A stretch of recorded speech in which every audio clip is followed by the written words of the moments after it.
and we missed you guys like crazy. Welcome to Fate's End, a homebrewed Dungeons & Dragons game driven by fate. I will be your tale weaver for the evening. But yeah, wow guys, we missed you all so freaking much. It was so weird not playing D&D for a week. We're excited to be back. Thank you for the kind words regarding our break last episode. I went back and I read those comments in chat, and we really appreciate that. I just wanted to take a short moment here to say hey to our chat. How is everyone doing this evening? Give me some snog hearts and some huzzah ale mugs, because it's been far too long. It's been far too long. While we get through announcements here, we do have a bit. If you haven't noticed, our dear Amelia is out. She plays Lorelei, of course. She's not going to be here for this session.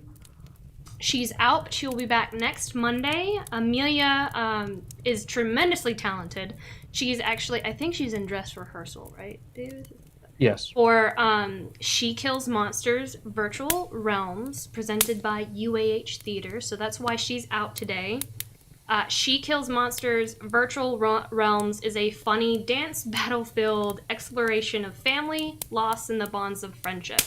The show is completely virtual, so you can watch it live from anywhere. Tickets are only $5. I'm going to drop a link in the description for you guys. Show dates are throughout November on the 6th, 7th, 12th, 13th, and 14th. But you can watch from anywhere because COVID. So we definitely encourage you guys to show her some support. Posted it in there. Hi Tanya, yeah, hey. Some of the comments were from you, and we really appreciate that. So thank you.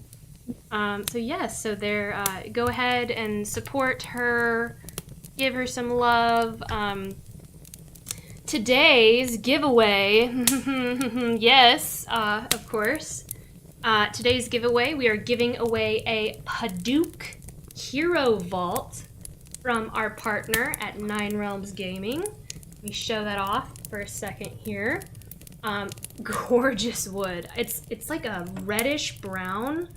Beautiful. So we're giving away, of course, by our partner, Nine Realms Gaming. They create top-notch gaming accessories from the finest woods this realm has to offer. And my god, is it fine. This vault, and as well as all the other vaults that they sell, are foam-lined with rare earth magnets that are screwed in so they never pop out. And they use oil-based finishes to bring out the natural wood color, never use any kind of dyes. Or stains, just bringing out that beautiful woodness. If you want to get your hands on one of these faster, you can go to their website now and use our exclusive partner code LIAR10 to get 10% off.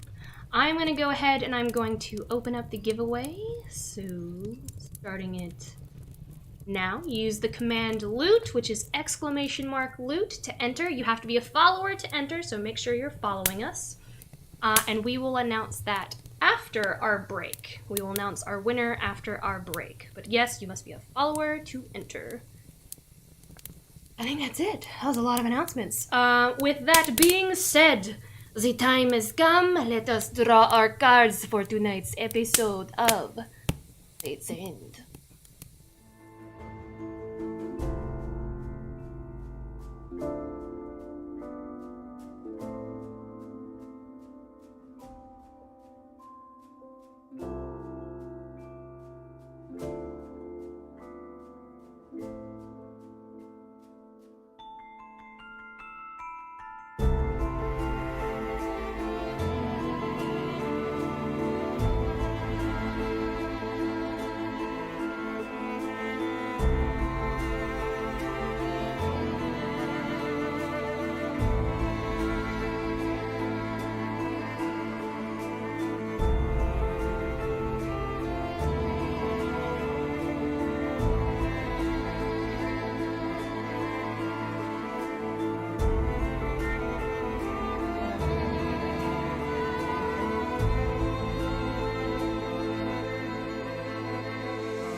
we are back. Let me check on the giveaway. Yeah, okay, so I do have, Tanya, I do have your entry.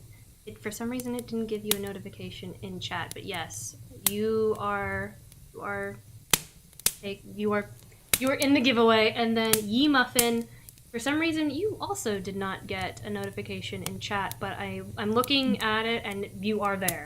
So I don't know, weird thing with Streamlabs right now, but it looks like you guys are definitely getting your entries in. It's just not speaking to you for some reason.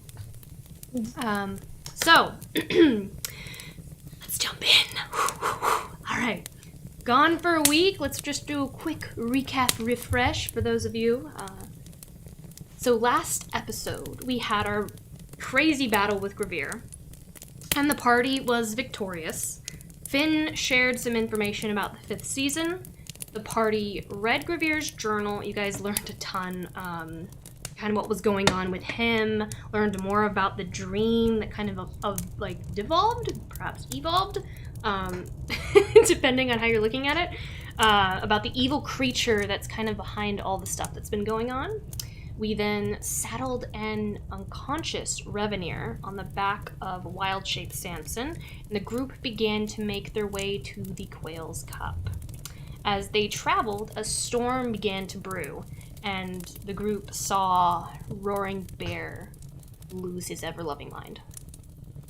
To put it simply. Lorelei went to calm him, and she kind of ushered the others on ahead as she stayed behind with Roaring Bear. We jump back into our tale with the group traveling back to the Quail's Cup. So much has happened. The gravity of the moment really hasn't sunk in quite yet. Little conversation is made as you all travel back to the Quail's Cup. The rain pelting against your cloaks.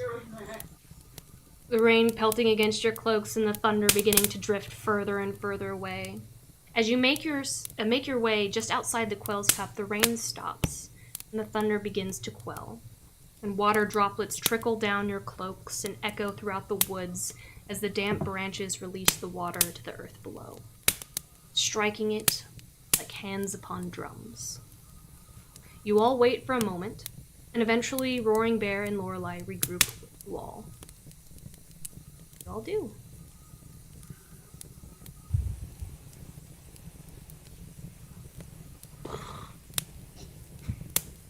I think we should probably go inside and let them know. But Samson, you won't fit through the door like this. Do you have to change back? I will go ahead and change back, and as I do, I will catch Revenir and bring her like into one of those like just holding her like this, you know, kind of things. And your prisoner? I mean, I can't. I got the prisoner. Okay. You just let him hit the floor. Go, don't. Yeah. He's fine. He'll be fine. All right. I say, yeah, let's get inside now, quick, before the storm comes back, right? And I make my way over to the Quail's Cup. You open the door and you all kind of shuffle inside. I kick the door. You kick the... Oh, okay. You... Not like down, but like, it's like, I'm assuming like a saloon door. I don't know. No, it's like a door. Go inside. How many? This isn't the Wild West, Tante or what? I don't. Tonto. I don't know. I wish it was though. How many people are in here? It's pretty filled up. I mean, it's the sun. It's late afternoon, but the sun hasn't started to set yet. Does it look like it's like? Does it look like it's like a lot of Sparrowhawk people, or is like a bunch of people from the festival? The majority of the people in here are Sparrowhawks, but there are some that don't seem to be donning any kind of Sparrowhawk, official pin or badge. Okay, cool. So, I walk in carrying Revenir Thorne in my hands. Mm-hmm. I say, "Oi! If you're in here and you do not wear the Silver Sparrowhawk on your badge, I need you to leave now. Something has happened terribly, and we need 2 rooms one with a bed, and maybe one with chains. Yeah, what he said. That second part. All right. I come in like, tiefling 6'5", 6'7", holding a body. I know. and well, Prayari is also holding a body as well. Yeah. And a hush is just cast over all of the Quail's cup, and then like some people start whispering to one another. You see like some like it takes a second because like that was a lot to process. Praeria, you see Triv kind of stand up, and he walks over and he kind of glances up, and his eyes go wide, and he goes, "Sparrowhawks, the quail reclines!" And just you see all of these Sparrowhawks just get up and they start like pushing people out the doorway. With a swift abruptness, all of these Sparrowhawks just fall in line to this coded command. Some of the Sparrowhawks leave the building, and some begin to shut the doors and shutter the windows. Everyone moves toward the walls as if to make space in the center of the drinking hall. As the quail is secured, you see Triv walks over and picks up a large bearskin rug and tosses it aside. His hands trace the wood grain of the floor in front of him as he whispers under his breath. And like blood in veins, the grain of the wood begins to glow, and runes reveal themselves across the floor. There's a ripple, and you see the floor, it almost looks like it begins to melt back like candle wax. And you see this staircase into the darkness below makes itself known. I carry the body over towards Triv and kind of lean slightly so he can see her face. And I will say, "Thank you, good sir. Send someone for Kiya, quickly, please." And then I will follow down. Do you take her down? Mm-hmm. Okay. You begin to take her down, and Triv will immediately go to you, Praeria, because Lorelai isn't here. What happened? What happened? He seems a little stirred. He's like, we'll talk below. We'll talk below. All of you, just we. Oh my God. And he just calm like yourself. he We'll be all right. he begins to shuffle you all into the room below, or usher you in, like insisting that you go down. Oh, this one is prisoner. He come? No. She's just gonna kind of hold him up in the air, like a bag of potatoes. Just like, what do I do with this one? He will go into the back room, and it'll be just a second, and he'll come back with like a burlap sack, and he'll place it over his head, and just kind of tie it a little bit, and then he will usher you both down. Yeah. All right, we're good. All right. All right, you guys are all taken down into this chamber. You're led back down a narrow tunnel ending with a large metal door. And then Triv places a hand on the door to this chamber and whispers once more. Again, runes glow across the door for a moment and then dim, and allows safe passage into the chamber beyond. As the door opens, torches ignite from within, and you are all welcomed into a very large chamber. In the center of the room, you see a very long, organically shaped table. As your eyes kind of linger on it, you see the table itself is a map of Aurora, and then but it's carved from like a very big, solid piece of stone. Like a small, intricate diorama with marked locations all across it. And then encircling the table, there are a series of about 18 carved wooden chairs. On each of the chairs that surround this table, you see the two quail that you saw in the building facing out, and their tails forming the crossbar of the backing of the chair. There's so much happening in this moment. A lot of Sparrowhawks are rushing in and out. You see that two other Sparrowhawks bring an entire bed down into this room, and they place it in the corner for Revenir.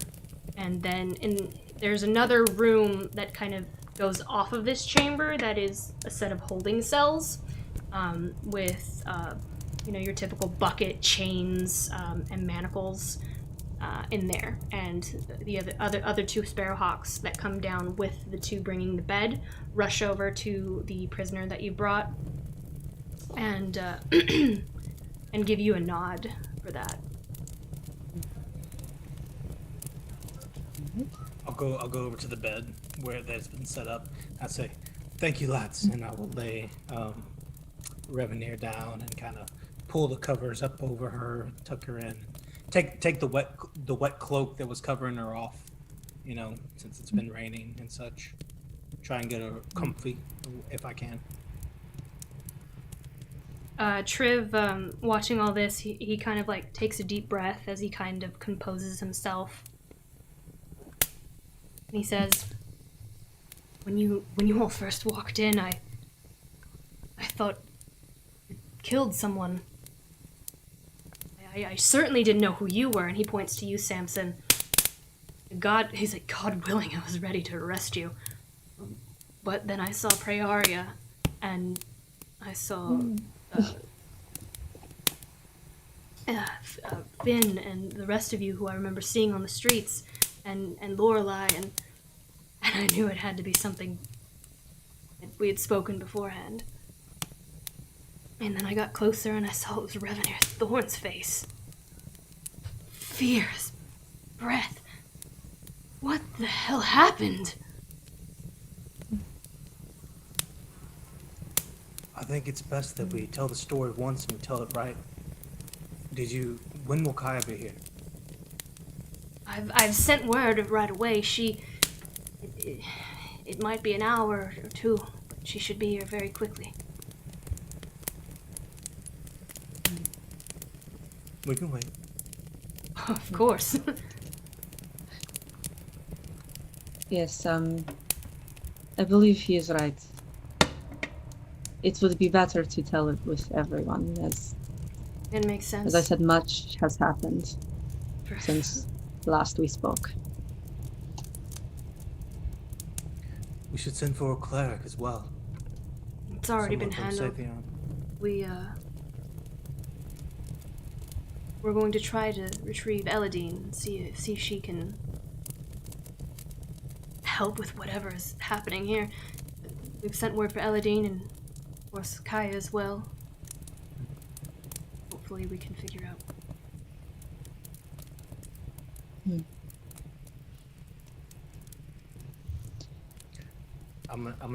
I'll stand up, turn away from Revenir with laying one hand on the post, look down at her for a second, then turn, and I'll walk by and head towards where the prisoner is, see if I can help secure that while we wait. Okay. And I'll just give Ermir 2 taps on the shoulder as I pass by, and then go over there. He just looks at the ground. He doesn't even make eye contact. You'll see Triv, continue to order some Sparrowhawks to gather, warm cloths for her head and some other amenities to make sure she's comfortable. And then he'll send some Sparrowhawks to where the prisoner is to help you secure him. They drag him into a cell, and they latch his arms up behind his head against the wall, and his head just kind of slumps. And he starts to stir a little bit. As you can see, the spell will be wearing off. Triv kind of walks over to you all and he goes, I'm guessing this one has something to do with the issue. And given the context clues, obviously. He was there when the attack was done on Revenir. He just kind of starts, he goes over to him and just starts pulling up sleeves, looking for tattoos. He begins to pull, shirts down. Again, sorry, I didn't mean to show everyone my stress there. God, embarrassing. But yeah, he starts looking for tattoos, any kind of insignias, runes, any kind of other Sparrowhawks, cast spells to trying to detect magic to see if he's under some kind of spell, and other various, protocol type stuff that they go through regularly.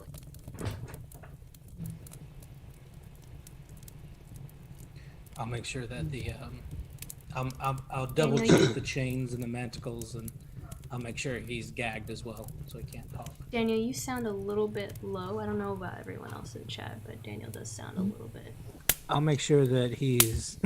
Sorry. I'll double check the chains and the manticles, and make sure that he's gagged as well. You're gonna gag him? Okay. You Of course. shove a dirty sock around his face? I don't know. I mean, one of, not like a piece of Rev's wet cloak, probably. You're Nothing gonna mean. tear her cloak? Just slightly. Look, I'm sure I've got a piece of cloth or something here. Won't we need him to talk? Later. I would like to cast Detect Magic on the prisoner as well. Okay. It takes you, of course, 10 minutes to cast this ritual spell. Mm-hmm. And as you do, you don't sense any evocation or necromancy. Oh, so this guy's just an ass. He's just a jerk. You just woke up like that. Mm-hmm. This is just him all the time, huh? Yeah. Like he wanted to be here. You guys wait, I'm guessing, until he awakes from his stupor. Yeah, not detecting anything. Revenir will just go he'll go have a seat in the corner or something. Of the cell, or just outside of the cell?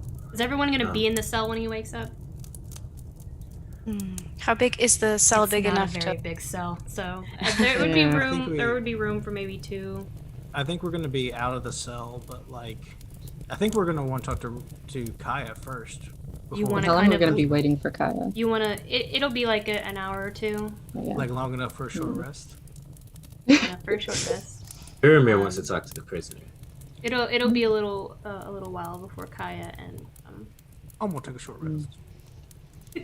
before Kiya and possibly Eladine maybe get here. I think we should just wait for them before we talk to the prisoner and see what they say. You think? That way they can be present when it all happens. We could have more information for them when they get here. Well, I think they want to hear it from themselves, Revenir. But Trip will be here too. He'll be We can able to all be hear here. it. We could all be here, yeah. I will make sure. Like Triv is here right now, and he kind of looks at you all. I will make sure that our prisoner is extremely comfortable, knows of our hospitality.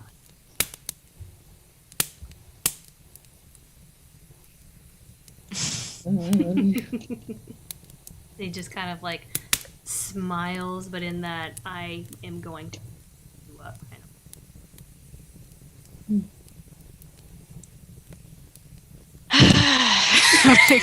Yeah. And is deeply uncomfortable. He's gonna walk over and, I guess, make sure, is Revenir just She's sleeping currently now? she's in that same state before, where her brow is furrowed and she's just kind of every now and then her head shifts, like she's having a nightmare, like a vivid nightmare that she cannot wake from. Can I cast Detect Magic on her? Well, you would still have. I think it lasts 10. No, it lasts an hour maybe. You would. I know it lasts long enough to where you would be able to detect it on Yeah. with her. Yeah, would- 10 minutes. You sense that within her head. I'm gonna sit down at the table. And you see that there Just are 2 Sparrowhawks just by her. One's kneeling down at the side of her bed with a wash bowl and a cloth, and they just continues to dampen it and then just press it against her head, watching her. The other one just kind of stands with arms behind their back and almost has like a nervous tick. Is just kind of like forward and back, blinking a lot. Like you can tell thoughts are racing through their head, and they're freaking out, but internally.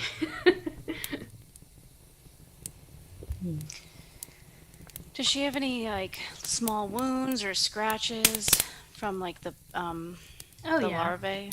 Yeah, I'll she tend she to has like those. small scratches and stuff on her face, neck. Her arms are actually covered by long sleeves. So he'll tend to the little scratches then while he waits.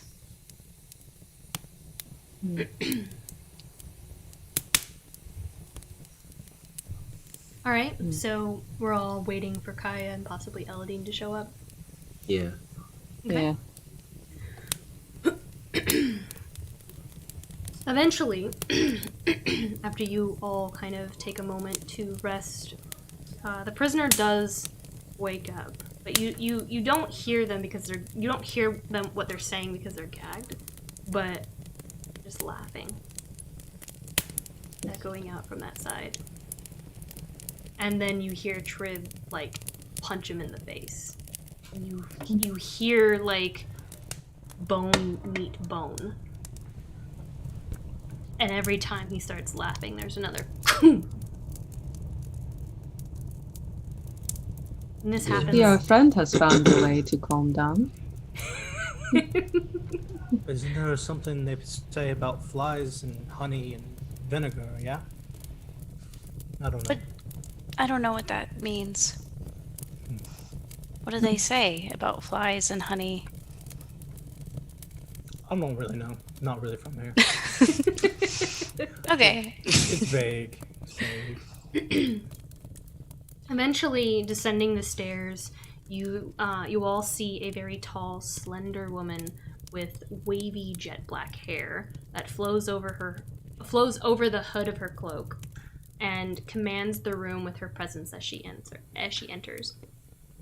Her cloak is pinned up on her left shoulder with a worn down golden pin of a sparrowhawk. The metal is scratched and dented in places, with the bird's wings extended and outstretched, and you see the initials AR are emblazoned along each side of the bird.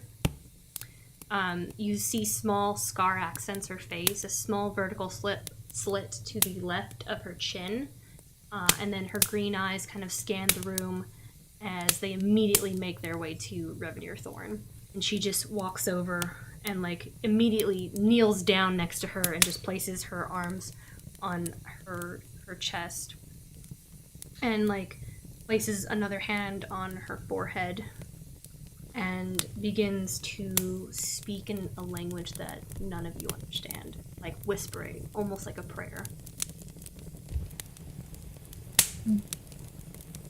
As she stirred it all, she kind of breaks the silence. Not really. Only suffering from nightmares, it looks like. But nothing else. You all see Kiya kind of like brush Revenir's hair away behind her ears, and then you see Kiya lift her hand back up and there's blood on her hand.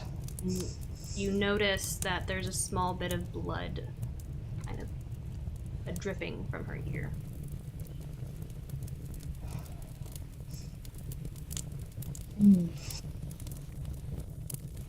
As Kiya turns around and looks at us after looking at Revenir, I will vacate the seat I took at her table and move away from the main chair. Oh, you were sitting in the main chair? Of course. Oh, well, of course you were. I will vacate the main chair. Did you have your feet on the table too? I did not. I'm not that disrespectful. But I will vacate the main chair and then move to one like directly adjacent.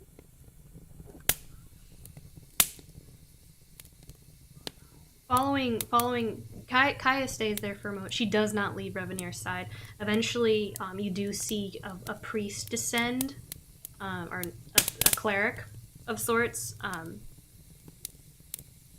and Kiya looks up and she just curses under her breath And she goes, "Where's Eladine?" And the cleric just gets all meek, and she looks embarrassed and just kind of looks at the floor. Milady,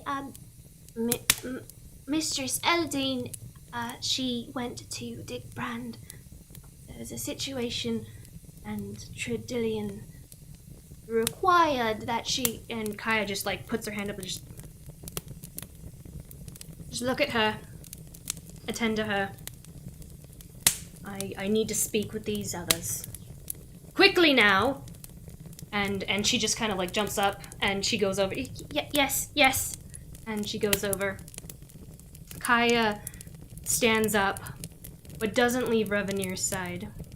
Doesn't look away from her. And she says, "What happened?" Every One single moment. detail, I want to know it all. Ferrari's gonna go get Trip for this conversation. Triv comes back. He puts it. You see him putting his gloves back on. Milady walks in and he takes his seat at the table.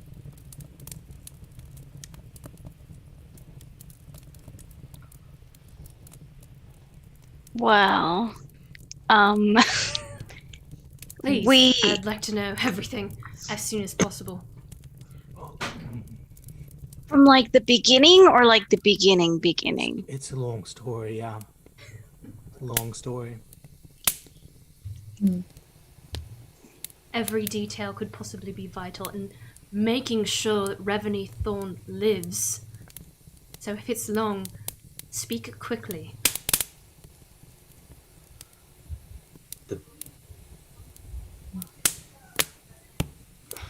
Triv has informed me of who you are. I've never met any of you. But he has given you much trust. And that says a lot coming from him. It was Revenir. He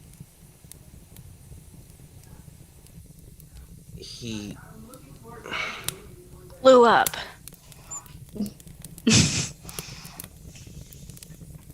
He blew up. the larvae. Did you It's a blow bit him more up? It's a bit more complicated than that. Miss Reed, you're familiar with what's going on in the Undercity and the Cannibals, larvae, yes? the larva, yes, we are aware of all of that, yes.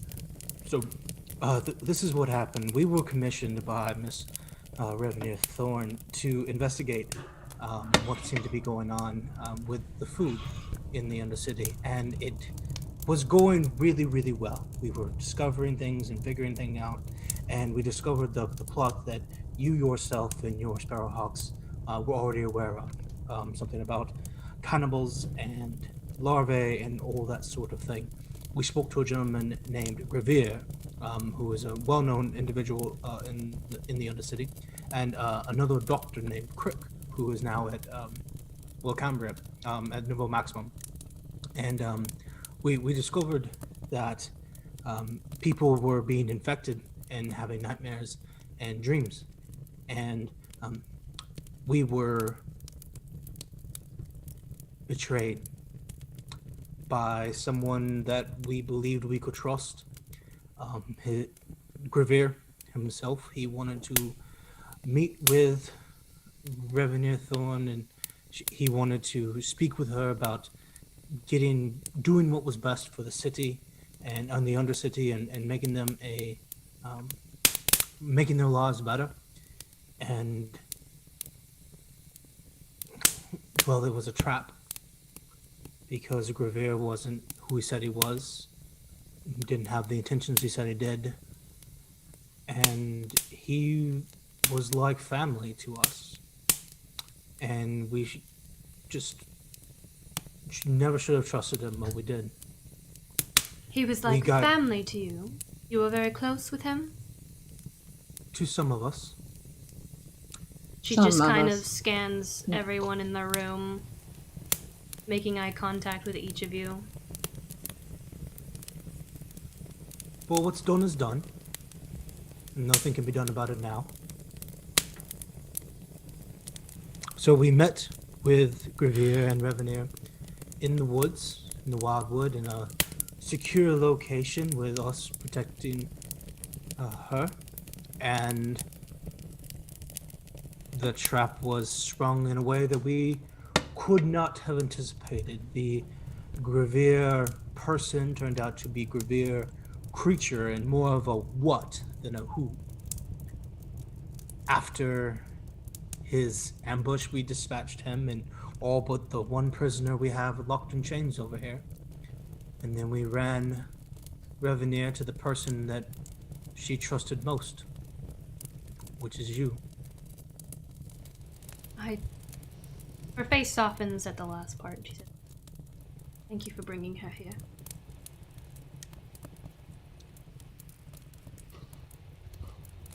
Her and my father had a very, very close relationship.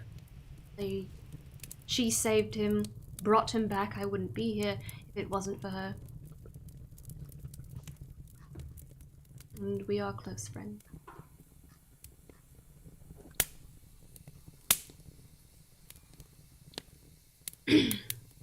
There is more, and I will lean back in my chair and fold my arms like this and look at Finn. She looks at Finn. Miss Reed, do you know about something called the 5th season? No. I've never heard of such thing before. I think you're muted. Am I muted? Can you hear me? Am I just No, we can hear you now. Now we can. You were just quiet. I was just Yeah, gotcha. speaking too low. Sorry, I probably got really loud there for a second. I've never heard of the 5th season. Well, right before Revenir attacked Revenir, he said something very strange. He said, "The 5th season starts with you." And from what I personally know about the 5th season, it's a prophecy from where I come from. And it's basically a season that brings death and destruction. It comes and it ends all the other seasons, the cycle of growth and rebirth, and just makes everything nothing. And so I don't know what he meant by it starts with Revenir, but I think it's tied into all of this somehow.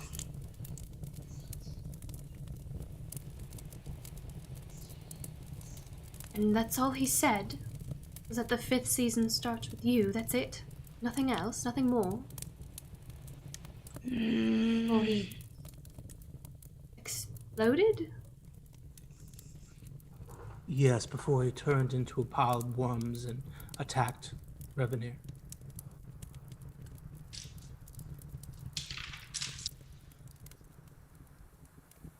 He didn't say much else, but it was possible the one over there might. We haven't talked to him yet. Wanted to wait for you. She just kind of looks over at Revenir.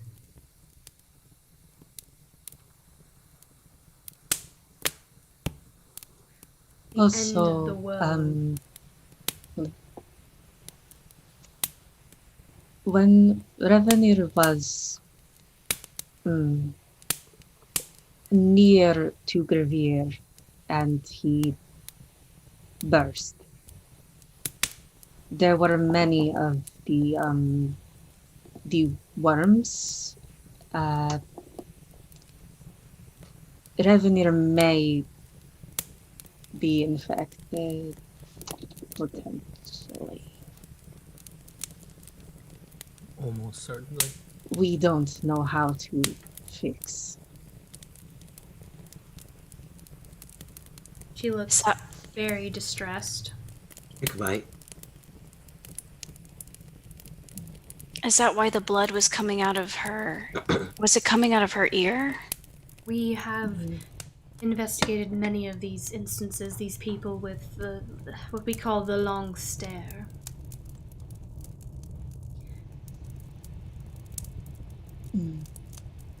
I've never seen this much aggression. It's usually so prolonged, even if you are infected, and it's hard to tell right away, but this is a whole new evolution of this. I don't wish to call it a disease because I feel it is so much more than plague. It's far more intelligent than a simple virus or bacterial.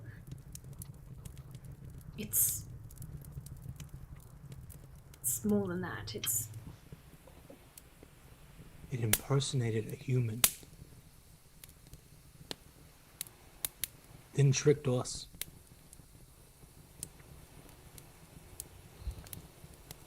And some speak in unison. Like a hive mind, there is always a hive mother.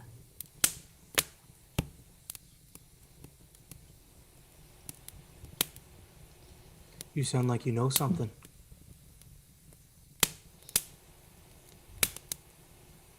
It's only a theory that there would be a hive mother, but in the study of bees, that is the simple solution or conclusion that we have thought of. Now, we have no proof. We have looked and we cannot find this hive location where she may stir. For all we know, that's the only way to stop this. To find her and to end her. Or it, or whoever it is, whatever it is. A monster deserves no other name above that.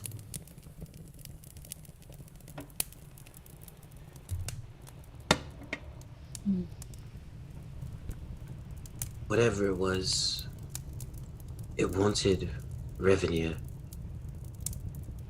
And now that she's been infected, we might not have much time. I think that is by far the most terrifying thing.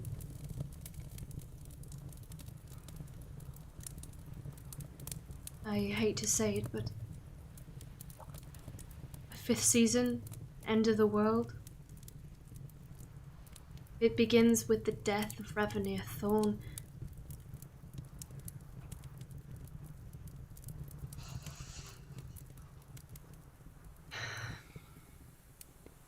At least an intentional death. She still breathes. She still breathes air. I don't think it's...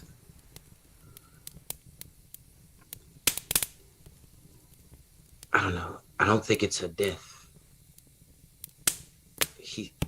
He'll look to Finn. He said the 5th season starts with Revenir, right? Yeah. And these things, they operate in a hive mind. She's one of the most powerful people we've ever met. I think it aims to control her. Maybe she's one of the 7. Maybe you're right, Ermir. The 7 that raise, only the desert remains. It's supposed to start with 7. We can't be sure that's the case, but I think that's a pretty good theory. He could have killed her if he wanted to, or attacked her. We got him close enough to get exactly what he wanted. Unless this monster is the first of the 7, but there's no way of knowing if others are already stirring or not.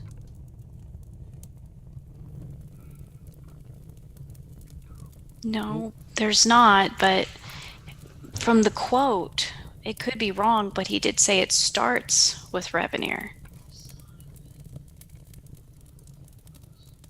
Well, perhaps we should take care of one tragedy at a time. Maybe start here and deal with whatever has afflicted our dear Revenir Thorne. And then worry about the others. Crick knows more about this than anyone. This Crick, where is he? We shall fetch him at once and see what he and Anna. She refers to the cleric with her gesturing.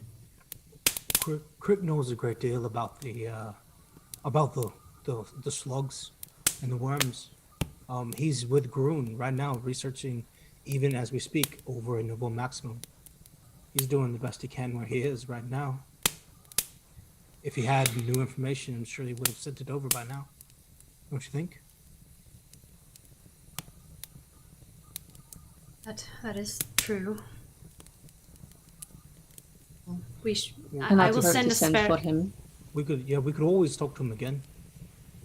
I can always send a Sparrowhawk over. Direct communication. All of my Sparrowhawks are in direct communication with me. We should Given warn any you. more assistance, anything more that he needs, we will make it done. We should warn you though. He's missing a jaw. So you're gonna need paper.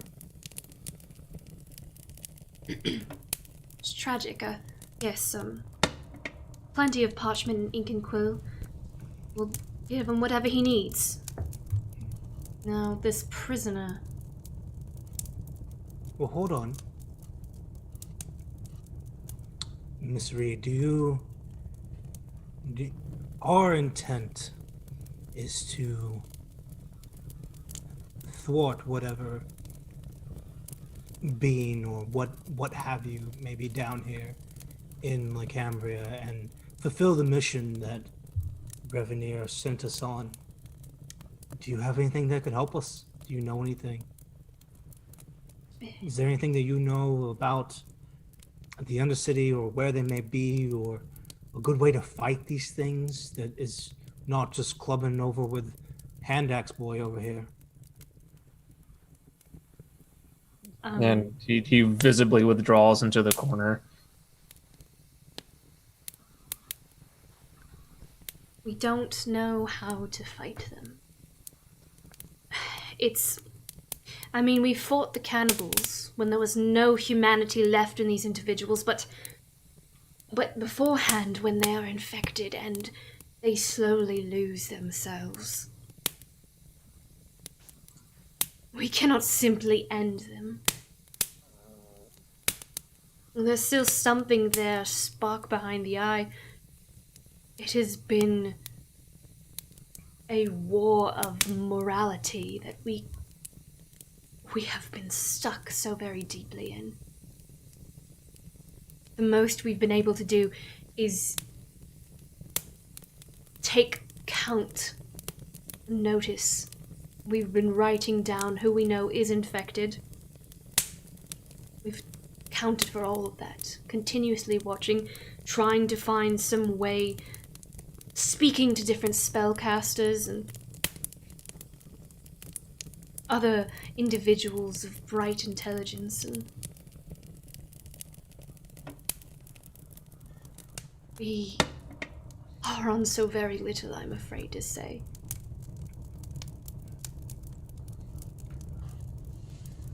Sometimes it doesn't matter how hard you look if there's nothing there to find. The most I feel like I can do now, I need to go immediately to the council. I have been pushing and pushing to instill a curfew upon the city, and they cannot say no now, not to this.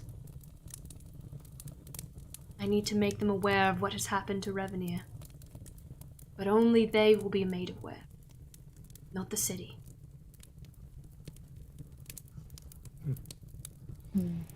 Citizens need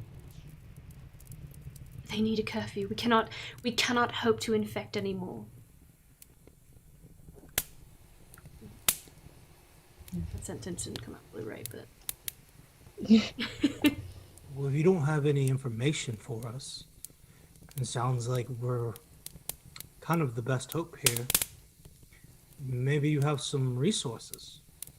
Weapons, potions, gold, that sort of thing would help us be more successful. It will take much of our Sparrowhawks, and I do wish to involve the Sons of Bouclier to enforce this curfew, protect the citizens of Lacambria. I also will be sending some to the Undercity as well. I can offer you some healing potions for your... Wait, you're pointing at me, what? You're gonna say something? No, it's perfect. I love it. I can offer you some healing potions. I am happy to send some Sparrowhawks if there is anyone in particular that you know of that needs protection. Obviously, we are limited in resources and we can't give protection to everyone. If there's anyone else in this city that you all know of, I'm not sure if... She kind of looks at Praeria and Finn and Roaring Bear, clearly seeing that you guys aren't from here. Maybe not so much as Finn. You look more... You have that human aspect to you, so you could be perceived as a local. But she definitely looks at Praeria and Roaring Bear with his accoutrements, and she says, as it does seem some of you are not from here. Correct. But yes, I can offer you some healing potions. Will three suffice? If that's what you have. If that's the best you can do for Revenir Thorne. Shit. Ooh. Make a persuasion check? Let me just get out of frame. I know, right? Fucking spicy over here. Yeah, make a shade check for us. Yeah. What kind of check? Persuasion? Persuasion. Persuasion, 22. Yeah. 22?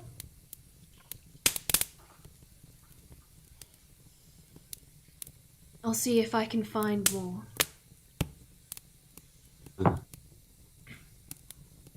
She just kind of like, her face is just stone as she says it. What was the name of Gravir's group? Salvation? Lacambria's Salvation. Yes. What do you know about Finn? Well, first of all, I didn't know that was a connection there. This Gravir, he was involved with Lacambria's Salvation. As far as I knew, we didn't know who the leader of this group was. Is that who the leader is? You all found that out? Yes. Yeah. That's what we're telling you. Well, as I'm sure Triv may have already told you, the Cambria Salvation, they were breaking into homes across the city. Nothing was stolen. They were infecting people with the larva.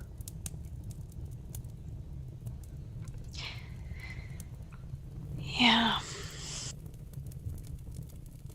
I think perhaps you should trace where all of the residences that were broken into and send them to Nouveau Maximum and see if they can be looked over. It's a good idea. I will give word of that. How many people are on that list you got? The one you keep of all the people who are infected. How many names? Oh, jeez.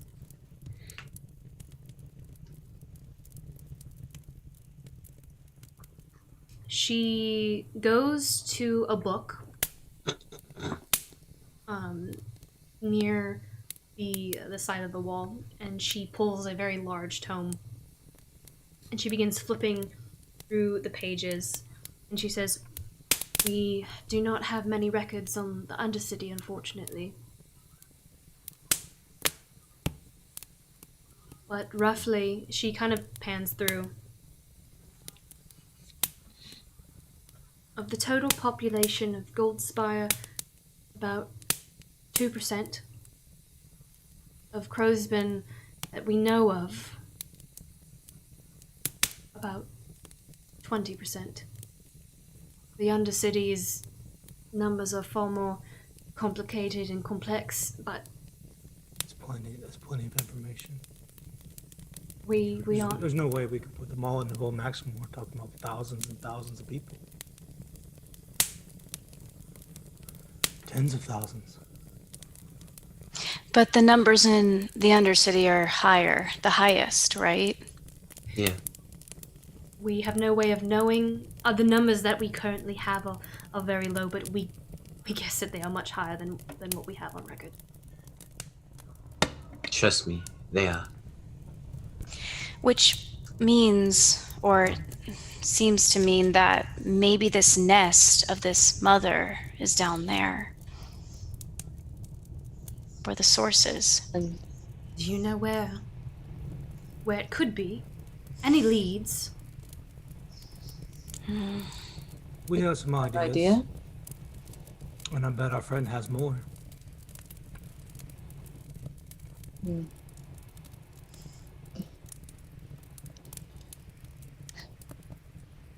Well, If you are looking for one woman, she had much to say. Just kind of looking at this in disgust over where the prisoner is. We should go ask him. I'm very eager to hear what this fitting word, worm, would be appropriate and also ironic in this situation. I'm eager to hear what he has to say. Let's do it. So you guys all make your way over to the prisoner. The doorway, of course, to the cell's shut. And you see their arms are kind of almost like if you've seen the movie Aladdin, where they're latched up along the wall above.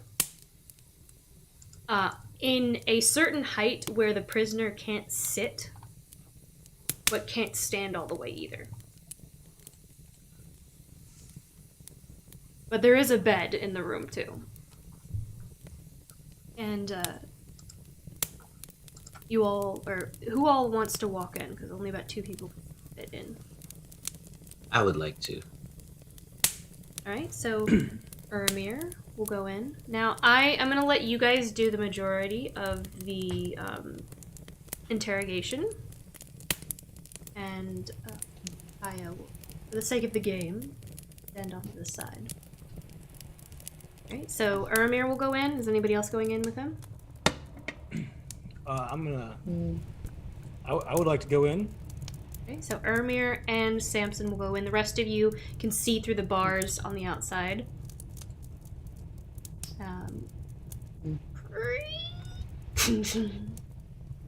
Both walk in. It's damp in here. The prisoner just kind of like, with like the gag in their mouth, just kind of goes,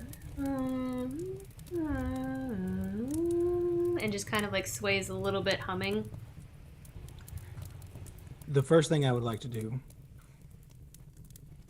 is I would like to hex the prisoner. Okay. I will cast hex and What does give, that look like? basically it's a part of my whole setup. So here we go. I walk in and I use thaumaturgy to make the whole room darken just a little bit as Revenir and I, these tieflings, enter into the space. I make the whole room darken just slightly, and then I'll whisper in the darkness in Infernal as the hex energy comes out and hits him in the chest, and I'll give him disadvantage on wisdom checks with that. Wisdom checks. Yeah. Very like insight curious stuff. where this is gonna go. Well, just like insight checks and things like that. Insight checks. Okay, that makes sense. Okay, gotcha. Yeah. So I'll give him disadvantage on those. Then, as the lights come back, I will make I'll use my otherworldly ability and to try and make him frightened of me for just a second. And I'll go over there slowly, and my whole body will like appear taller. Eyes turn like darker orange. Fangs grow longer for a second. As I take off his gag and say, "I'd stop laughing, my friend." And I'll push him against the wall and back up. He needs to make a wisdom saving throw. Okay.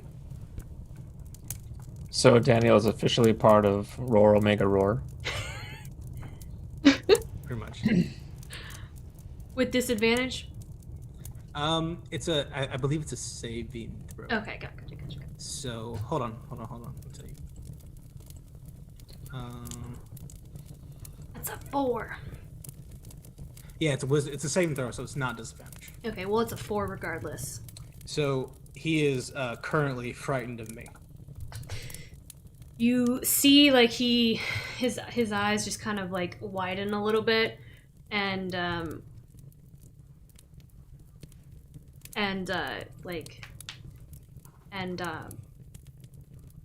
can't speak, but, like, he just kind of, like, starts breathing, like, heavily. There we go. I will make all the orange lights turn green, and I'll look at Ermir. Okay.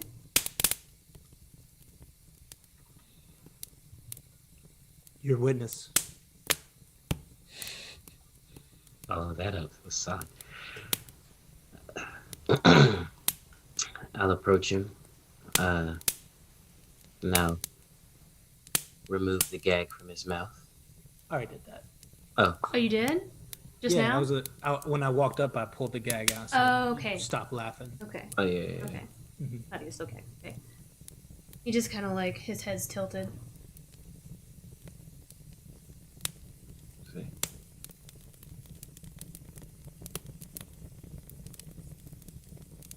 Tell us everything you know about Revir's plan.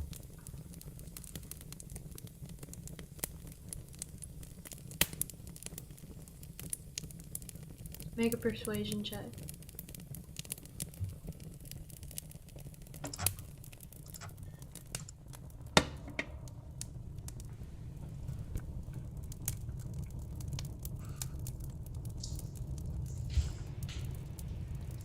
It's only a 6. You really think that it was his plan?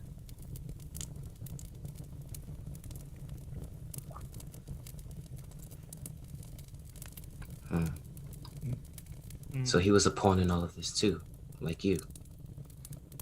I am not a pawn. I serve Mother willingly.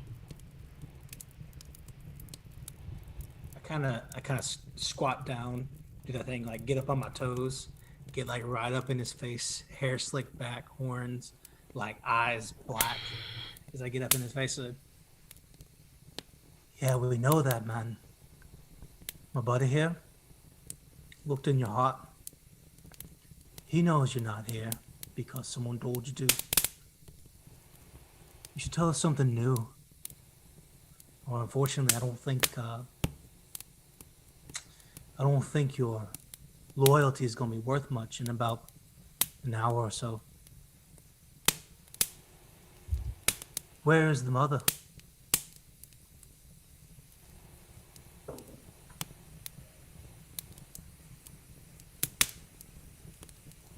You already know where she is.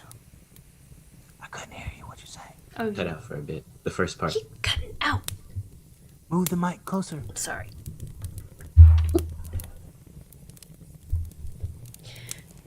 You already know where she is. Remind us. I slap him.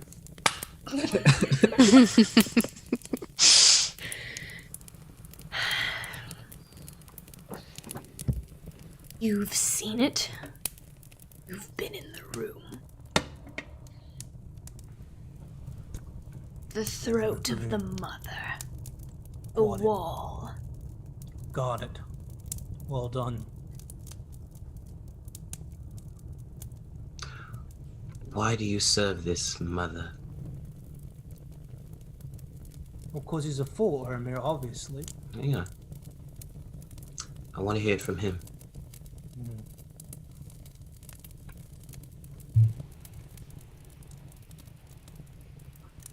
The Seven. She is one of the Seven. We will all slide down her throat one day. The end is inevitable. You cannot stop the 5th season. You cannot hope to prevent it. It is inevitable. You're gross. You think you've won? Every time because- you speak, Samson, he just he's avoiding you, and he continues to look at Ermir. Do you think you've won?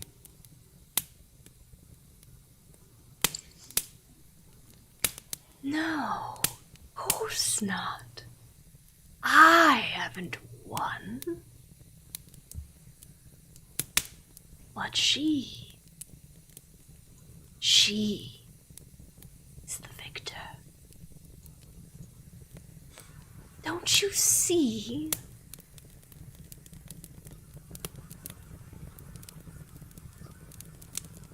What's your name, mate?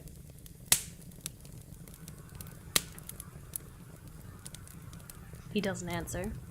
Where are you from? He doesn't answer. He From asked here. you a question. You from here?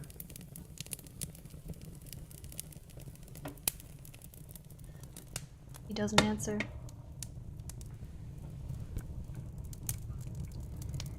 By the lack of tan on your skin, looks like you're from the Undercity. Oh, Mary, you ever seen this guy around before? Do I recognize him? No. No. Mm-mm.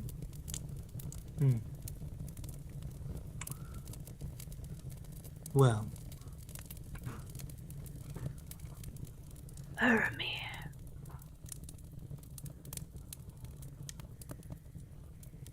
oh, buddy. Don't know your name. Don't know where you're from. Surely you got people you love somewhere, yeah?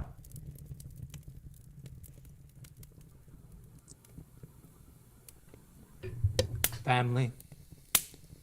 Son, daughter, brother, sister? Does his face twitch at any of those? Make an insight check. Yeah, I will.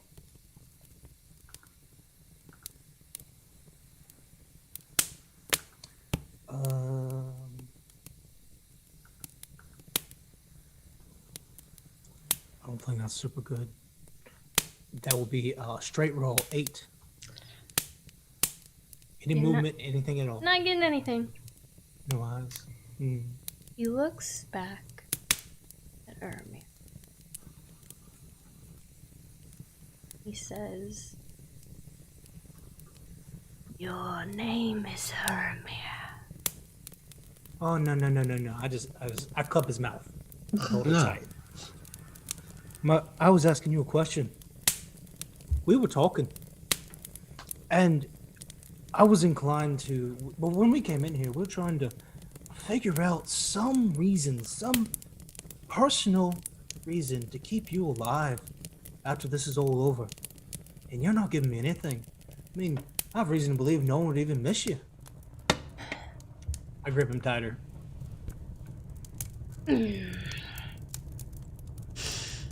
Come on now. Surely you got a reason to live. Now let go. My life is in the servitude of the lady, the hungering. I am ready. I cover his mouth again. Alright, man, you have anything for this bastard? I don't think we need to kill him, but my God, it's ridiculous. How do you know my name? He kind of like smiles and laughs quietly a little bit. I'll put Samson's arm down. He looks over at one of you behind the bars. One of you still has Revenir's book. He looks down at the book. And then he looks back at Revenir.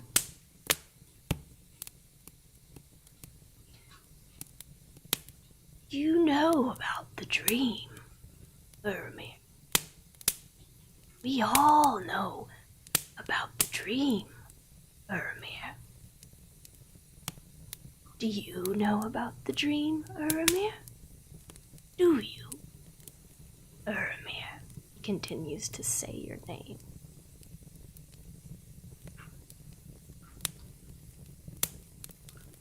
The nightmares.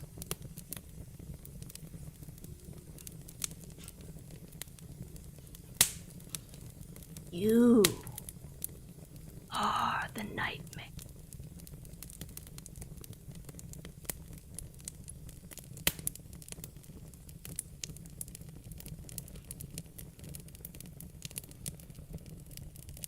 I stand up and knee him in the nose, knock his head in the wall, and knock him out. Attempting if I can, to... just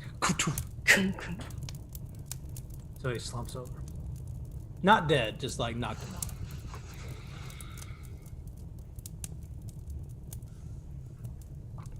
Fanatic, that one. Yeah. Come on, What's in the book? let's go find out. Come on. And I grab him by the shoulder and give him a quick squeeze and then lead him out. Okay.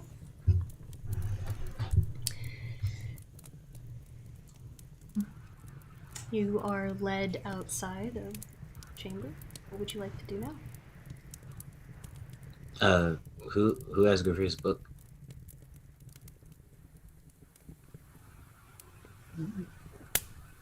Well, Doesn't matter. I think, yeah, I take it yeah. and I open it and I start to read.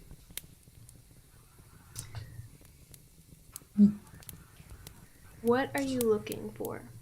Because if you remember correctly, that book basically chronicles everything until it gets to the end where he talks about the dream. I guess I look for my name first. Flip through the pages of the dream. You don't see your name. I look for my father's name.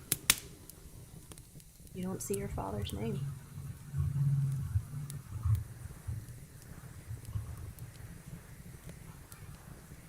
It's probably a load of crap then. Probably everything you said was, man. But at least he confirmed what we always thought. There's a room, a tunnel at Revenir's place of residence, Kiya, that we believe leads further into whatever danger lies ahead, and then is probably integral to unlocking this mystery. The mother. The mother.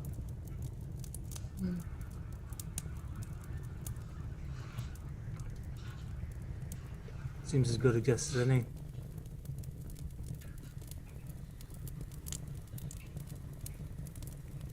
It's time we end this. I'm tired of seeing my people hurt and killed, and now this with Revenir. If all we have to do is kill the mother, let's make sure she stays that way.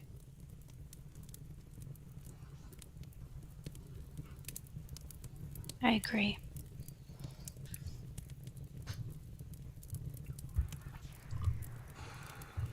All right. Well, we should at least form a plan. You know? Maybe, I should go take a walk. Clear our heads. Think about it a little bit and, give it a go in the morning. Agreed. And Priori's just kind of gonna hurry off. Just gonna storm off on her own. Okay.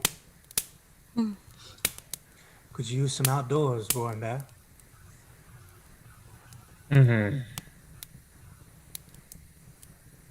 I think the storm's done out there. Should be fine. He just rolls his eyes and shakes his head before going outside. Okay, well, yeah, I think it's best if we get some rest and talk this over before we head down there. All right. All right. So, Let's go. you guys are all just taking a walk out in the Wildwoods? Taking a walk, clearing our heads. Priaria, make a wisdom save. Yeah, okay, cool. Okay, cool. Never good. Random, what's the word? Unsolicited wisdom Unsolicited saves. wisdom saves. Sweet. 21.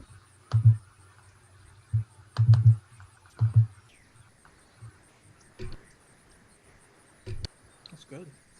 That was really good. All right. You all walk one of the marked trails of the Wildwood, heading southwest of the Quail's Cup. As the clouds part and golden sunlight begins to cast rays of warmth onto the cold earth below, the small animals slowly begin to leave the comfort of their homes once more, their voices kind of building as the earth dries.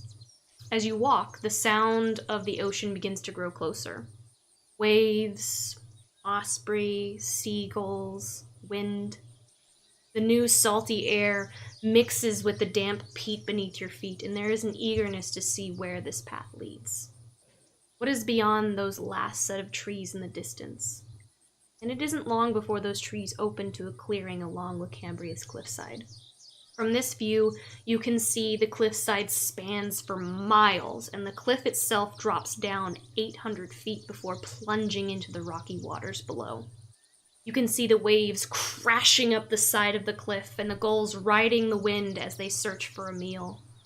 This trail seems to be well traveled, and it's no surprise why with a view like that.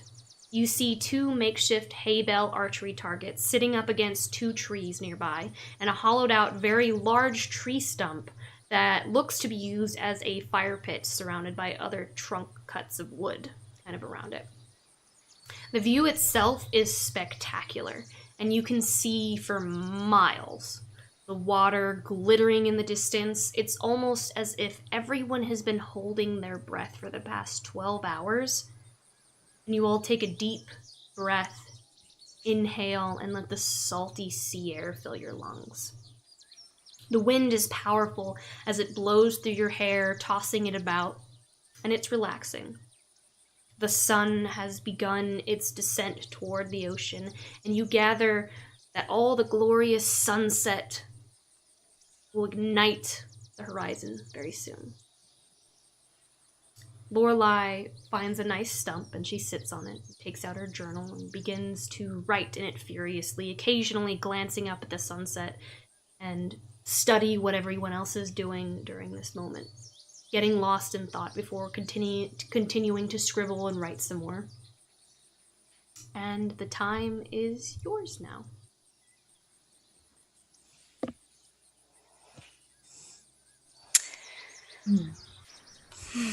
I will take out, Finn's going to take his bag and put it down and dig in and bring out Snonk, because Snonk was probably riding in his bag this whole time.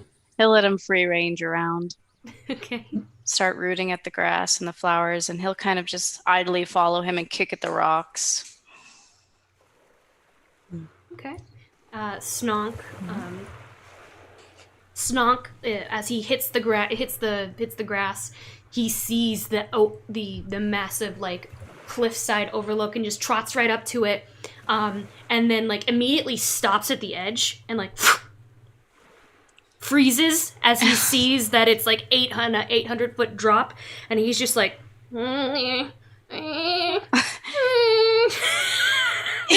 Frozen, Yeah. completely frozen. Somebody get him.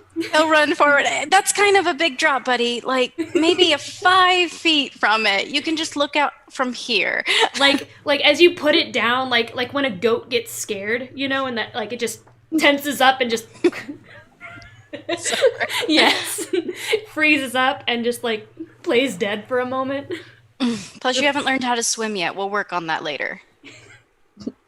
But for now, stay here. He'll sit down. I guess he'll sit down and like just start looking at the ocean and petting Snunk. It takes a couple Very minutes. attentive. You'll pet his belly. It takes a couple minutes before he decides to come back, like to stop playing dead and sit up, and he'll just kind of like plunk his butt down next to you and just kind of like look with you. He'll just look with you. Volpa will just kind of eye Snonk like, you idiot, and just kind of like curl up. Volpa is spending a lot of time around Urmir, like running under his legs and like kind of like rubbing up against him a little bit. Okay. Seems to be showing special affection towards your boy. Okay. Umber's just like on his back, just kind of watching the fox move around. Prayara, you were gonna say something. I'm sorry. Yep, no, you're good. I was just gonna say she's Ferrari's a little antsy, like she's got energy she doesn't know what to do with. She kind of starts to move toward the water, but then like shakes her head like that's not exactly what she wants to do, and so she's gonna just kind of skulk around trying to look for something to release her energy on.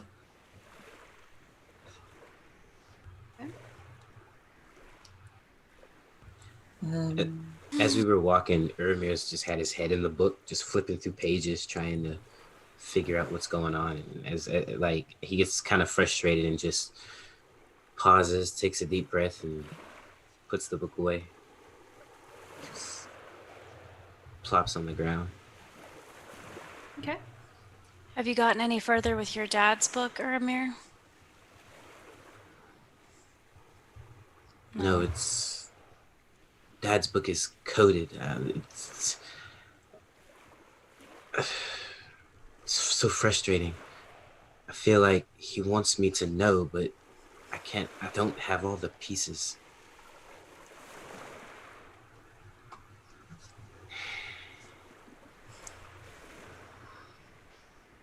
Seems like we never really have all the pieces, huh? We keep going around and learning new things, but then I don't feel like things still make sense. I feel like I know anything anymore. It's everything that's happened. The book, the prisoner, Revenir, told me we shouldn't trust him. But you're right. It wasn't really Revenir. In the end, at least. It wasn't him. Maybe not the Revenir you knew before.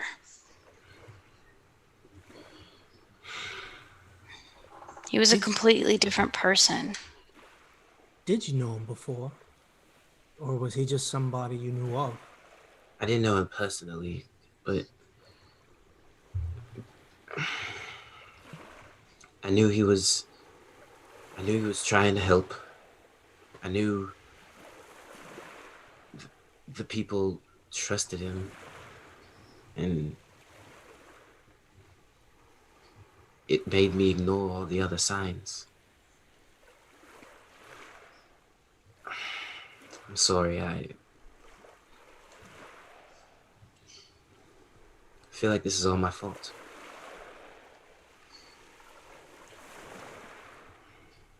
You couldn't have known. Yeah. We let him right to her. And now the whole bloody world might be ending because of it. I don't know. Don't be silly. Farah's kind of stopped her pacing to like glare at him a little bit. Like, this is much bigger than all of us, than the few of us. This would have happened regardless. And she's gonna keep pacing. She's right, you know. The world was ending long before you got here, man.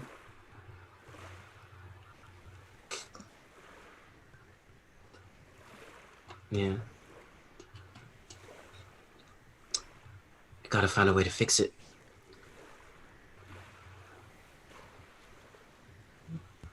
We are going to fix it. We will. We know at least that much, what we need to do that.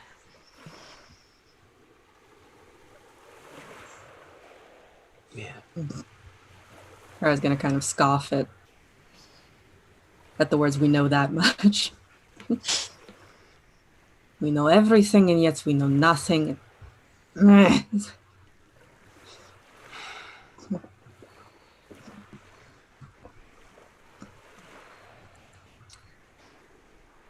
know what, man?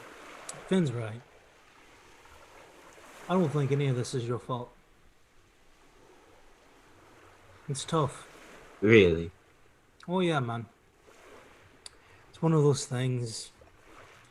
You know, you really didn't do anything wrong. All you did was trust someone you shouldn't have. Kind of know what that's like. Way back when. But you're not the one who betrayed you. You're not the one who attacked Revenir Thorne. You're not the one who started the 5th season. You're not the one who is under the spell of some ancient entity that we don't know anything about. You didn't kill anyone, man. You didn't do anything wrong. So the bad Killed a people that couple did. people. Only bad people. Bad people don't count as kills. They deserve it. They're just bad. We still killed them. It does count. Does it though? It does. Okay. If they were anything like the prisoner, they weren't even being controlled by the larva. They chose to go along with whatever this mother wants. How could they do that? Just surrender themselves to some dark entity, poison a community, infect these people. It Well, doesn't make any sense. what would you not do for your mother?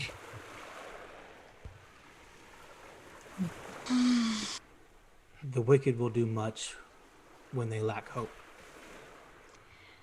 They have hope in her. They believe in her, and they'll do anything. People do anything for things they believe in, people they believe in.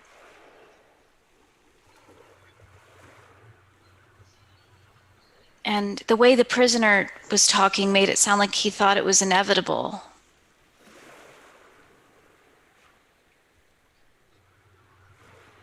Sounds like a lack of hope to me. The end of everything. Could you even imagine? Can you imagine growing up with that prophecy? Having it hang over your head every day? Yeah, I can imagine. Yeah. Do you want to share, Finn? I mean, it is what it is. My family and the people from my island, they just believe very strongly in it. And they believe very strongly of an outside darkness. And for the longest time, I didn't believe them. I thought they were paranoid and just distrustful.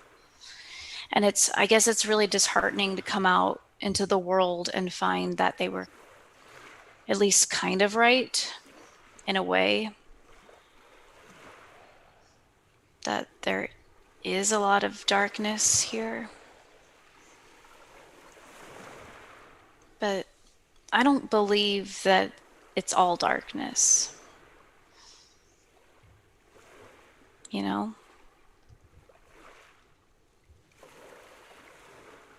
mean, you're the one. I was gonna say, if growing up in the Undercity's taught me anything, it's there's always a little bit of light in the darkness. Yeah.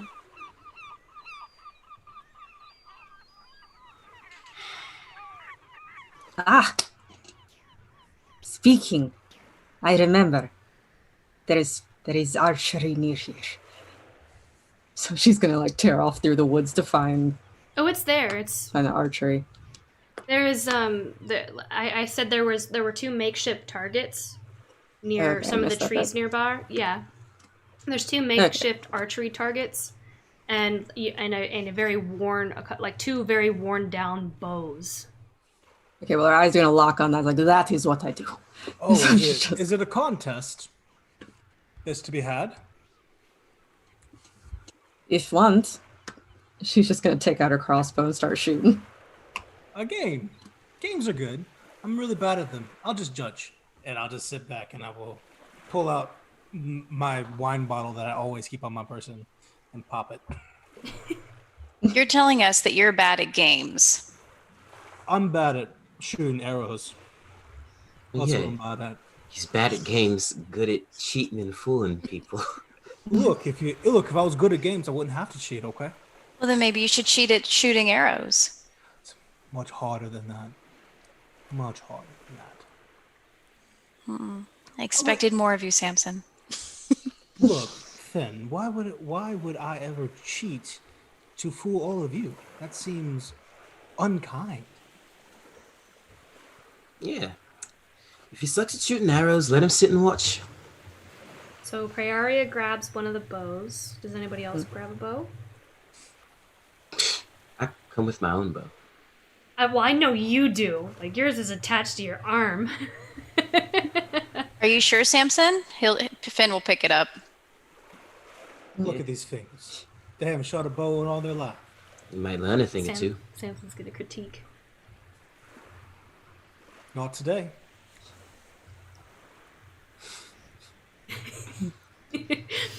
So Finn, you go and you grab one of the. It's a worn bow. It's like going to a like a state park picnic area where there's a grill that's already there, but it's like it's been worn down by the weather. You know. That's what these bows and these targets basically are. You can see that the painted on target part is very faded, but you can see where it is. What distance are we gonna shoot at? So 30 feet, 60 feet, 90 feet. Granted, the farther back, the harder the target is going to hit. Praeria, where are you standing? The furthest back. Your 90 idea. feet. Yep, she is trying very hard not to think about what's going on, so she's gonna pick whatever requires the most focus.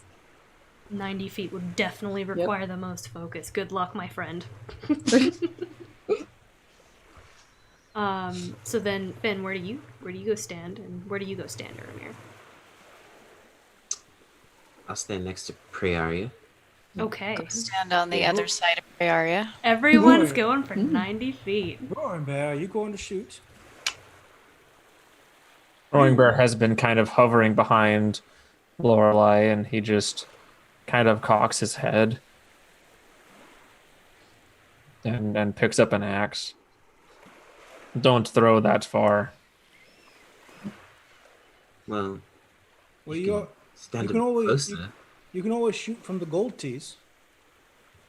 A little closer.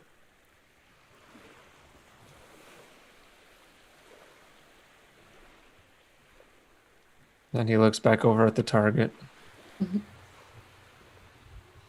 Looks back. We never had that luxury. What, targets? We throw to kill. And you can kill this target. Yeah, You just can pretend it's a pretend rabbit. it's a rabbit or a deer. Yeah. Yeah. His brow just really furrows, but it doesn't move. Well, you don't throw.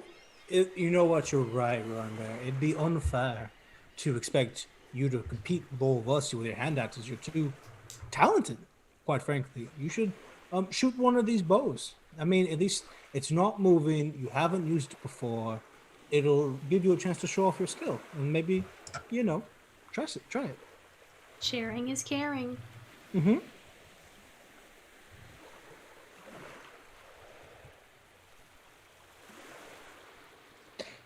I will admit I have been intrigued by these stringed things. I turn into a blink dog and go bark, bark, so I can run back and forth and grab the arrows that they miss. Oh gosh. Oh my gosh, a medieval automation system. I love it. Hold on, the arrows that we miss, Yeah, we assume we're going to miss. bark, bark. Let's go. You're gonna miss. Roaring Bear 90 whispers to feet. Lorelai, Big "Can I just talk. shoot him?" No, Roaring Bear, that would be terrible. Somebody clip that, please. No, Ryan Bear. I will wag my tail furiously and run around with Volpa, and I will gather arrows and bring them back and finish it. See, now I imagine that's what Roaring Bear's conscience sounds like.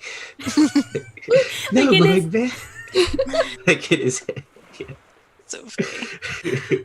Yes. Samson, make sure to herd Snog too, so he doesn't get near their target. Yeah, Snog is already like searching for truffles or something. I don't know, pigs.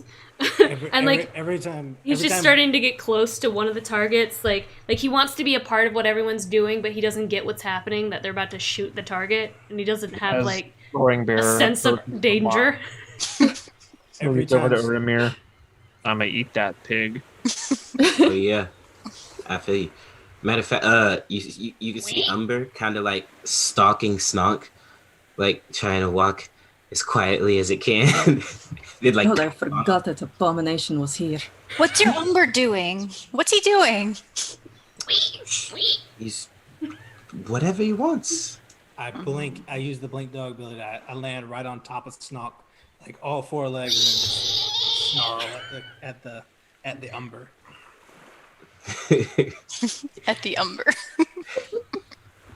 He just stares at you blankly. Has no emotion. Blinks, blink, blink. Yeah, Blink. It yeah. feels nothing. Those are like the spinny things on its head. Yeah, little radar discs. All right, Praeria, master of crossbows. Let's see. Do you guys want to? Do you guys want to choose your order, or do you want to roll initiative for it? Yeah, we can pick order. Yeah. Okay, so Praeria go first then, Ladies Yeah. first. and then who wants to go after Praeria? Finn. Sure. Finn. And then Roaring Alright. Bear or Ermir next. Okay, I'll go next. Then you want to go last? Somebody has to show me how to use this thing. There you go. Roaring Bear's last. That'll be Just- sweet. Just watch and learn. Ooh, the cockiness on this guy over here. Let me tell ya. Mm. All right. So, Praeria, you're up first. All right, dope. Are we just rolling d20s for this? Okay, so Three. you can equip a short bow. All right, we're using our actual weapons. Okay. Do you have a short bow? Do you actually have a short bow? Shit. Hold on. Can I just use my sling? Is it the Yes. same thing? It's not. Does it depends on like your proficiency? I don't know. Can you toss a sling 90 feet? Oh, good question. If we're 90 feet back. You are Finn. You are proficient, so you'll do Dex and Prof. And Thank you, then Daniel. Same thing for you, Praeria. You are also proficient, and then Roaring Bear. So you'll You are just also manually proficient. roll a d20. I am not proficient, even though it says that I am, because I've never shot one. You So- may choose not to be if you wish. So you'll just roll your d20 and then add your. Yeah. Add dex. So for Roaring Bear, it's just Dex. For everybody else, it's Dexterity plus 2. Yep. Okay. Dex plus 2. All right. So I just kind of rolled it like an attack roll. do you want me to keep track of points? But it's 20 D20 plus Dex plus 2, right? That's what you said. Yes. Yeah. I'm gonna that's keep track of points. Exactly. So Praeria, you knock your bow, you aim, and you loose, and it hits the second ring of the target. That's pretty good. Wait, D20 plus Dex plus 2, which would be... 22. Could that be 24? It would be 24. Still hits the second ring. Wait. No, you rolled what it. is this for? 18. Right? Okay. Yeah. Okay. All right. It's actually at that distance. That's pretty darn good. That's pretty darn good. All right, Finn. Okay. You Finn's see- gonna knock his bow. Dun, dun, dun, dun. So 7, 8, 9, 20, 21. 21. You knock your bow. Your hand isn't quite as steady as Praeria, and as you loose, it hits the It's the third rage. ring. It's the rage. It hits the Hey, I hit third it. ring, and you hear the arrow just like knock right into the target. Funk. Roaring Bear is like studying. Did they kill it? A little bit rusty, but I should say I injured it. Praeria almost killed it. Not that we do that. Of course not. All You're right, up. Armir. Revenir will step up. He will detach his arm and he'll pull out his crossbow. He'll Is that cheating?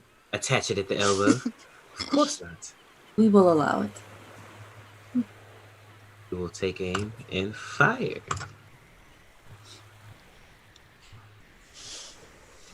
I knew that was going to happen too. That's only an 11. You knock the arrow into your crossbow and you take aim. You step on a sharp rock as you kind of step forward, and it goes wide. It doesn't even hit the target. It goes off and it hits the tree behind it, and you see some leaves fall from the tree from the impact. I kicked the rock away. Say, look, I figured I'd give you all a head start. That's all. Well, you hit something. Definitely not cheating. You hit the tree. I'll run over, blink up to the crossbow bolt, and bring it back and fall back down with it. What about you, Roaring Bear? Do you want to try? This micro spear launcher I mean, is very strange. can't do any worse than I just did. he's like twanging it now. Boing, boing. Do you need to be shown how to use it? He's holding it upside down, sideways, because that's how he's seen all the crossbows, and is trying to put the arrow on, and doesn't know anything about knocking it or anything like that. So Finn will walk up to him and kind of show him his fingers and the way he's holding the weapon. Like this. Hold it upright. Like the tattoo on her arm. See?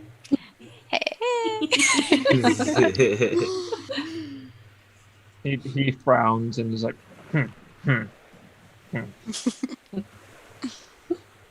Finally gets the arrow on, just like quivering. See, Arrow there you go. rips off. Make sure you do a little bit of fear. Okay, Rage. he starts like pulling back the bow and starts like bending because he's like trying to pull this thing all the way back. Yeah, don't The break bow, it. like it starts, like dear, it's no, you no, no, hear no, the no. strain of the wood as he tries to pull it all as far back as humanly possible for him. And the bow, like this is an old bow. You see some of the horsehair like bling, That's like the splinter. splits a little bit and goes up. Roaring Bear, it's more of like grace and accuracy, not sheer strength. Loosen up a little bit. Catgut, sorry.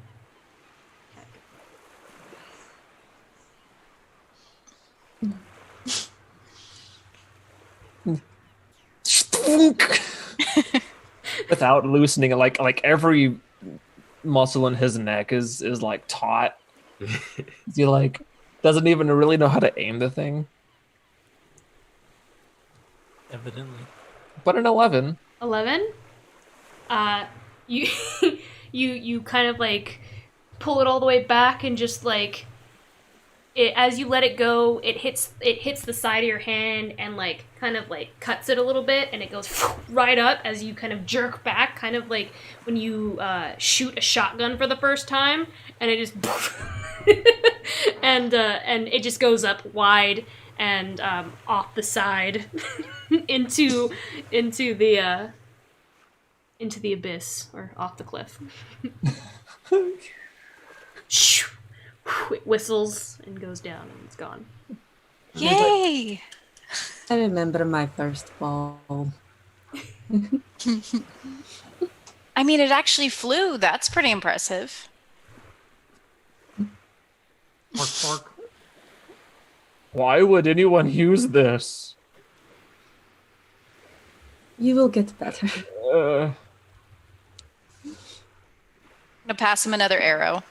Practice makes perfect. he takes the arrow and throws it at the target. I don't think you could hit it. No, I could probably only throw it about 30 feet. Yeah. It just kind of like wobbly like flies and just like a dying paper airplane just kunk right into the ground.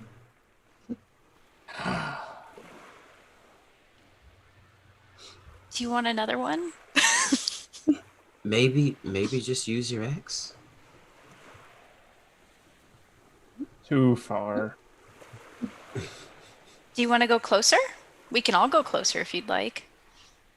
I think it's pretty clear Praeria won this round.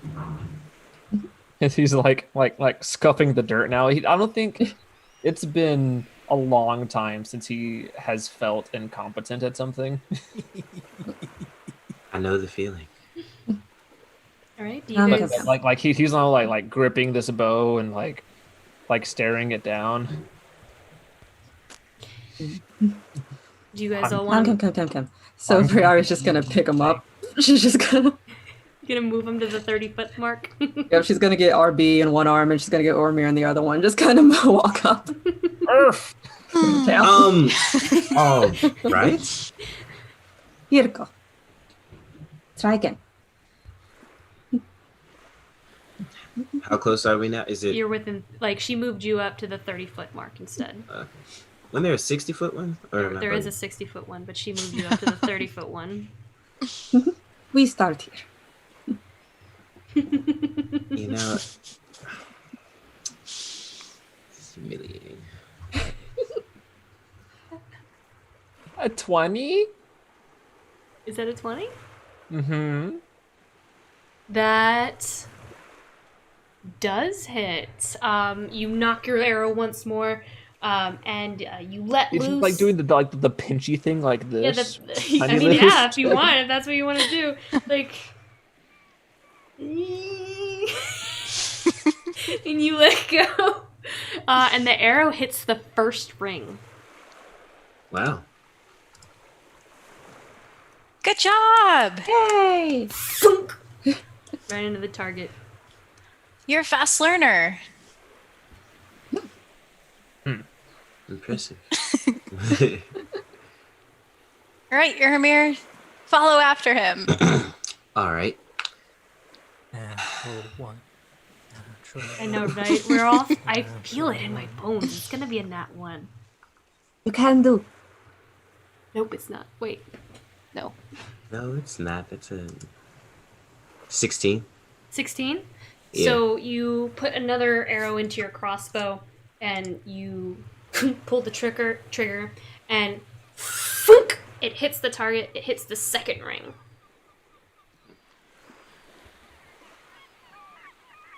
All right, my turn. Not bad. Excellent. I'm gonna try. Oh, 12. 12. You go and you grab another arrow. You knock it once again, and you kind of like you close one eye, stick it up next to your chin, let go. Hits the target. You hit the third ring. I was just trying to make you guys feel better. That's what they all say. Prayaria. Have to show you all Alright. up. Watch. It's a natural Watch me get the 20. one. But I tell you, Is it not one? Wait, I didn't see. Natural 20. Is it natural natural 20. 20? Natural Yes. 20. Prayaria, what does this natural 20 look like? You obviously hit the bullseye. No effort, probably. Yeah. Do kinda you do bad. this? Do you do this whole thing where you like you hold it and then you look at everyone else and you just let it go without looking at the target, and then it hits the target? Is that what you do? 360 no scope.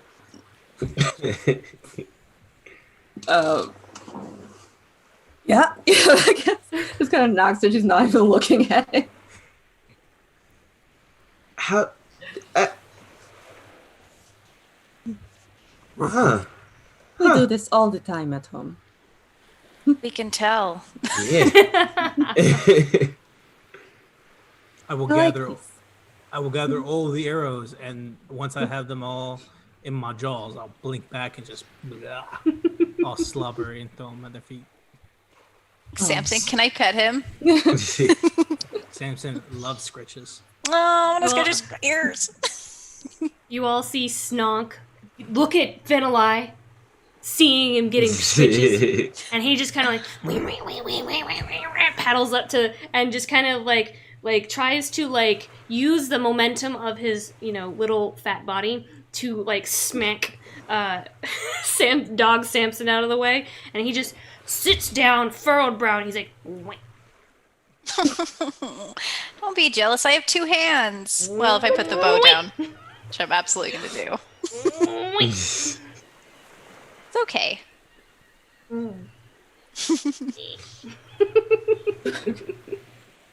And he just like is pleased, and then he just looks back over at Samson, and then Wow.